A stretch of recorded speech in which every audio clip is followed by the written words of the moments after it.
So my wife jokes with me. She says, if I tie your hands up, can you still talk? And I said, yes. I can't, all right, I'll be honest. So anyways, again, John Milligan. I'm the CFO at Syracuse Community Health. I want to just, if I can, a couple things, come to a quick agreement. You guys spent a lot of money coming here today, and I really appreciate that. Okay, I want you to get the most out of it.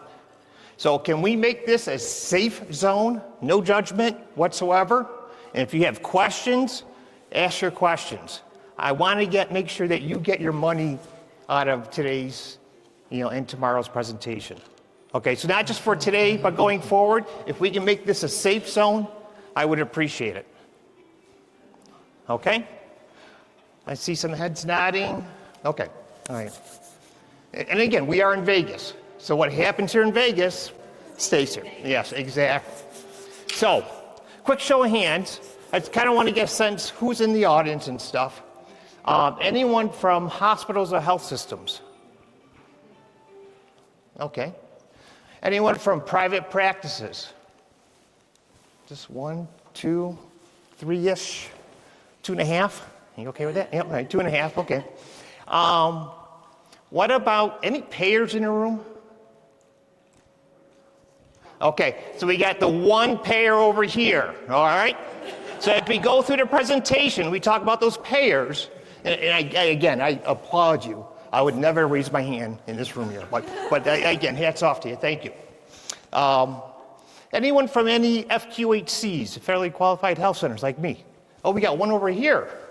Okay, all right. You're my people, all right, I like that.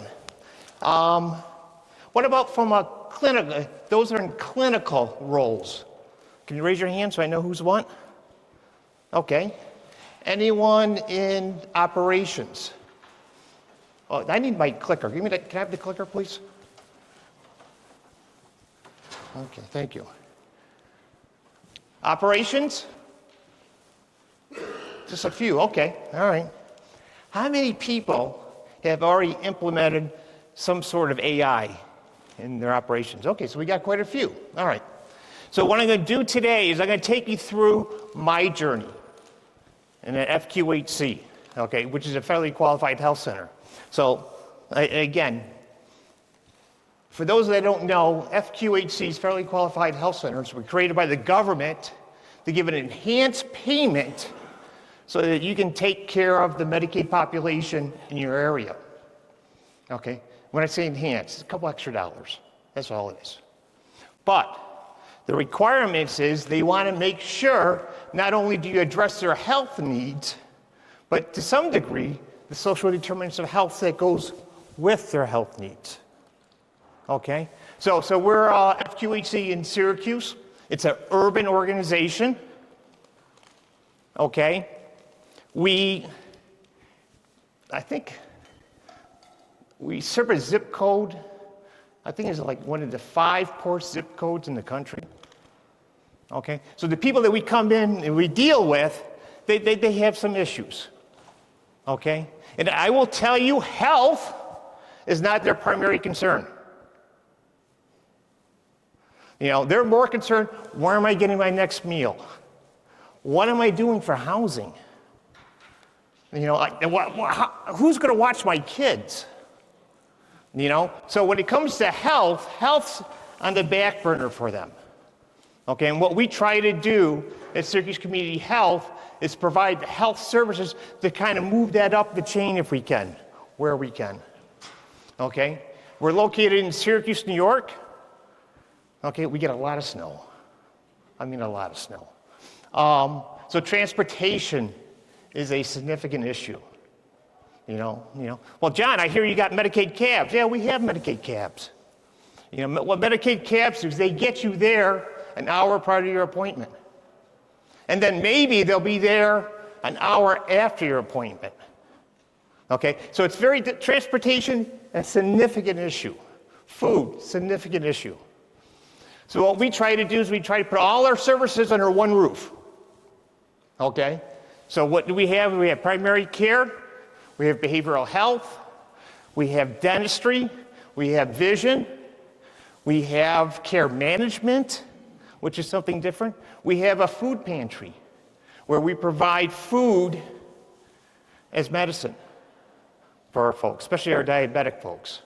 So we provide all these services all under one roof, trying to capture the essence of what an individual needs to survive today. Okay? So unlike, myself, where I get involved with my health care and stuff like that, these folks, they don't. So what we need to do is we need to develop systems in place to make sure that we're able to have these folks come see us. Okay, so real quick, any finance people in the room? Oh boy, I'm gonna. Hey, where are you going? I'm gonna hang out with you now. Okay, so again, what I'm gonna go through today is what we've done to operationalize AI. What we're gonna cover today is stuff that's in place. Okay, it's no theory, it's no demo, this is what we're doing today. And by the way, this is what we're going to be doing tomorrow as it relates to AI. Okay?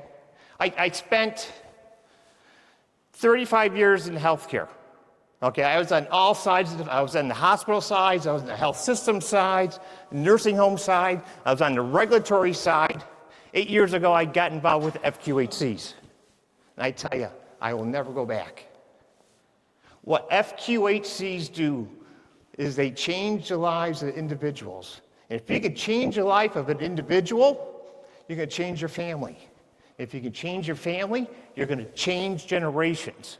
And if you can change generations, you're going to change the community. So FQHCs are designed to change communities, and that's what we try to do. So, but a quick story. I was talking to a nurse practitioner, and I had heard she had given her coat to a patient. And I said, why did you give your coat to a patient? She goes, John, I can buy a coat any day. This patient has no coat. Didn't you see her when she came in? It's wintertime. She had no winter coat. It's those type of stories that once you go into an FQHC, you'll never go back. Once you know what the impact you have on your community, you'll never go back. All right, so let's get into the AI side of things. All right, so as I said, what we're doing now is we've been up and running with AI. It's the spring of 2025. Really, it's the first quarter of 2025. Spring in Syracuse doesn't come till August, but anyways, we've been doing this for a while, okay? And again, what we're gonna go through today are real workflows. Okay, this is no, in theory, let's try doing this. No, this is what we're doing. And again, like I said before, I'm gonna try to show you not only what we're doing today, but what we're gonna do tomorrow. So, why AI? You're an FQHC, you get enhanced rates. No. What the issue we have, like any other healthcare organization, the margins are very, very thin. And we're very fortunate to be in New York, and like other states in the country, has a very, very high minimum wage. So, whether I serve coffee or I work registration. So we had to pay a registration staff a high dollar amount to, come to work. Okay? It's not sustainable. I don't know how it is in other parts of the country, but in New York State, our rates are based back in 1980s. Okay? So it's not anything close to today's costs. It's all, older costs. So here I got my revenues down here that I have very little control over. My expenses are up here. That's not sustainable. It really isn't sustainable. Not today, and definitely not tomorrow. So we knew we had to do something, and to me, as a CFO, I said, okay, John, what are we going to do? I said, we're going to do AI. She goes, okay, fine, John, do AI, you know. But why are you going to do AI? I said, we have a call center of 12 to 14 people. We get phone calls from our patient population. You see roughly, we manage the care of 30,000 patients. Okay, we have over 100,000 visits per year. Okay, we get a lot of phone calls. You know, we're averaging around 600 phone calls a day. Okay, which is a lot. A lot of the calls, unfortunately, we're never getting answered. So if you're on there calling and it rings and nobody picks up, what are you going to do? Hang up and call again.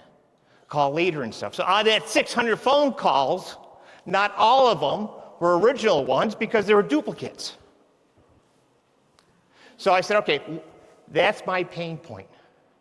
Every healthcare facility has pain points that they're dealing with. That call center was my pain point. Okay? But at the same time, I realize if I got the rates are down here, expenses are up here, I got to find something to fill the middle. Okay? So what can I do? You know, what can I implement? I don't think this probably doesn't have a laser.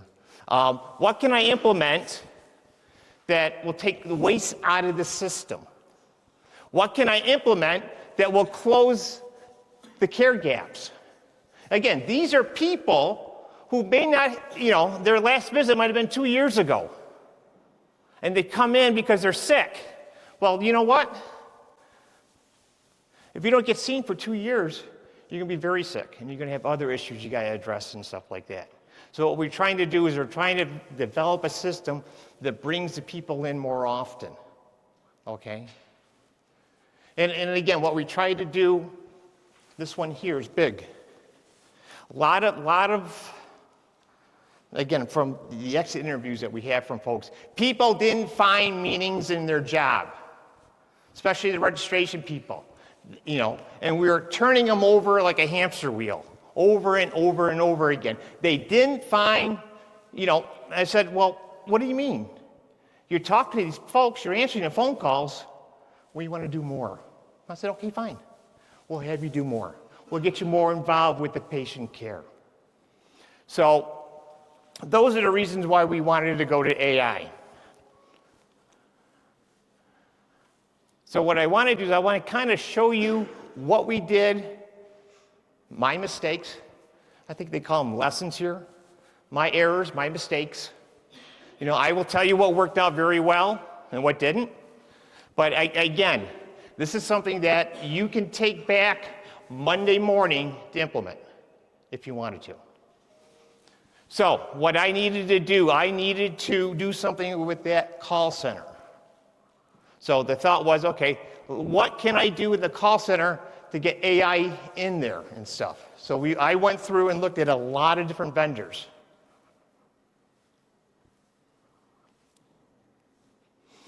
And again, I'm sure we got vendors in the room. Vendors will tell you that they do a great job at it. Okay?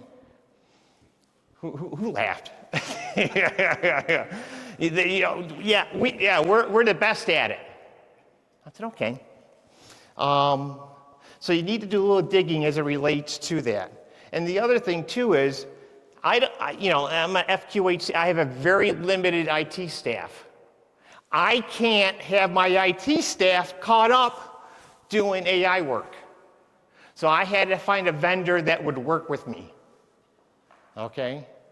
And not get charged extra for working with me. Okay? How many people here deal with lawyers for their organization? Yeah. Do you get charged extra? You pick up the phone, you hear it cha-ching, So I needed to find a vendor that wasn't going to go cha-ching every time I tried calling them. So I did a lot of research, a lot of digging and stuff like that. And again, the big thing is Having AI answer the call, that's not the win. Okay? Any AI system out of the box can answer a call. What I needed to do, I needed to find a vendor that would work with our redesigned system. Okay? We'll get into a little more detail on that. So, AI agents, what are they? They're doers.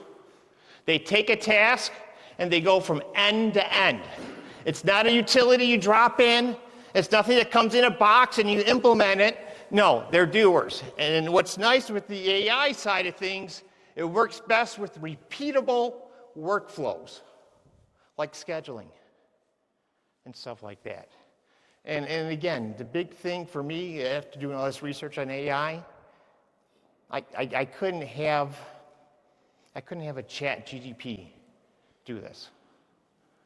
I couldn't afford any hallucinations. Like the speaker said prior, hallucinations, very common, and I had to make sure that I had no hallucinations going in. So, let me tell you, talk about mistakes. I did that one. I tried offshoring it. And, I think, hey, I can't find the people to do it, let's try offshoring it. What's great about offshoring? Nothing. There really isn't. Because again, they work around the hours you pay them for. So again, I can't really afford to pay a lot of hours, so I had them work the hours that we were open. What I can do with AI, this is 24/7. That means I have a mom who's got a child who's home who's sick at 2 a.m, don't know what to do the next day. They can call my AI and get an appointment for the next day. They can't do that with offshoring. Okay? This is 7 days a week.